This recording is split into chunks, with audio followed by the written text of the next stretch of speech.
What is going on, everyone? Welcome back. Today, I'm going to be going over why I think that you should give Dragon Slayer a shot. I know the vast majority of dual wield users uses Gale, and with good reason. But before I do get into that, I just want to say again, I do like to do more unscripted content.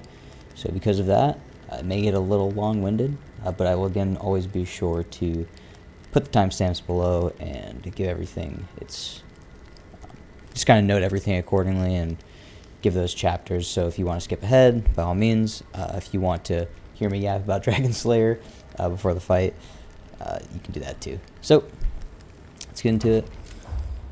So Dragon Slayer, right here in the Potent Blow tree. The first one, hold R2, charged potent blows become dash attacks, and when it lands, it increases the damage of the next skill used within 5 seconds, slightly increases. The next tier gives you an additional activation, so you press R2 again, or you press your potent blow button again after Dragon Slayer, and it gives you an additional attack, and then when this skill lands, it further increases the damage of the next attack.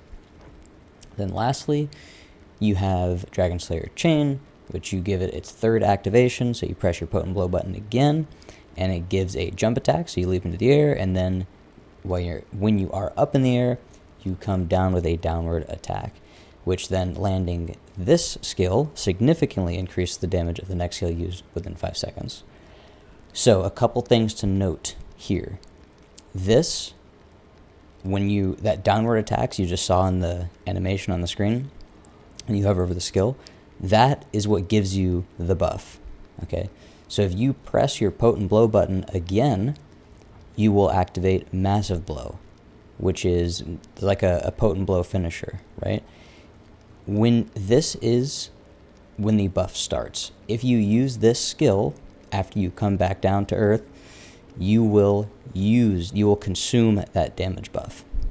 So if you want to use this skill, let's say you exhaust an enemy or whatever the case, like say you're using this skill and in the middle of it you exhaust the enemy and you're like, oh shit, I can use this damage buff to get a massive amount of damage on like Gust, right, on exhausted enemies. Or let's say you use Dragon Slayer and you have the damage buff for your next skill and you're like, oh damn, I can use Flash Cutter and just like just delete my fucking enemy's health bar, right? You can do that, but if you accidentally hit that last activation, this skill will consume that damage buff. And I'll show that here. So you can see there, right when I come back down to earth, right, slam my dual weapons down, I would have the buff if that skill lands. But if I do the attack, and then I do the finishing blow there, that would consume that damage buff, right? So, it's an important thing to note about the actual buff that you get from the skill. Another thing to note, with Dragon Slayer, it can be half charged. So, Dragon Slayer, fully charged, right, gives you, again, it will give you that buff still, right, but it also will do more damage. If you half charge it, which you see is not only faster than the full charge, but you will still get the buff from the skill, right? Another thing to note on the half charge, not only does it do less damage, but it also has less stagger, but it's still a good amount of stagger. So if you half charge, you'll stagger most, just like normal humanoid enemies, but a full charge Dragon Slayer will stagger a lot of heavy poise, heavy stamina bosses, including Bringkus, which I'm going to fight him here later in the video. So you'll see I stagger him out of a lot of attacks. So if you have an enemy that you don't like when they do a certain attack, maybe it has a wind up or a charge or whatever, or a delay, you can use Dragon Slayer to actually knock them out of it, which is very useful. The other thing on Dragon Slayer, and again, most people use Gale, again, rightfully so, but the reason why I would use Dragon Slayer over Gale is one, because it's flashy, right, which makes it a lot more fun. But two, you can dodge some attacks when you're in midair. So if you're doing Dragon Slayer, that jump there can actually dodge attacks.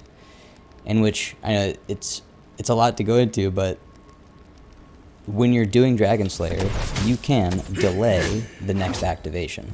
So there's about a 1 second window when you can do the attack and then activate the next one or the finishing blow.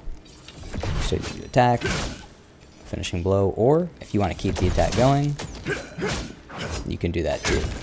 So you can read and watch your enemy while you're doing it to dodge their attack if you want to do a jump, or to just resume your, oh, that's not it, or to resume your attack and then maybe dodge out of it, whatever you need to do. So that's why I like it personally, because you have more activation and more windows to either dodge backwards, dodge forward, or finish your attack. So you dodge backwards, right? You can dodge forwards, right? So it really opens up the options that you have, in my opinion. And it's more fun, because with Gale, you know, again, you just kind of, you hit it once and you're like, okay, cool, awesome. Now the enemy's debuffed, I have Gale stacks, I'm good. So the last thing, very last thing before I get into the fight, because we've gone over half charge, we've gone over full charge, and the last thing I'll say, again, I just want to harp one more time on the stagger. It really, really has a lot of stagger. So again, when you hit your enemy, if you're doing a half charge, right, you don't think that you have enough time to do the full one, that's fine. But if you're like, if you have enough time and you want to do the full attack, you will stagger your enemy out of almost every attack. Yeah, that's all I got for Dragon Slayer. It's a really fun skill.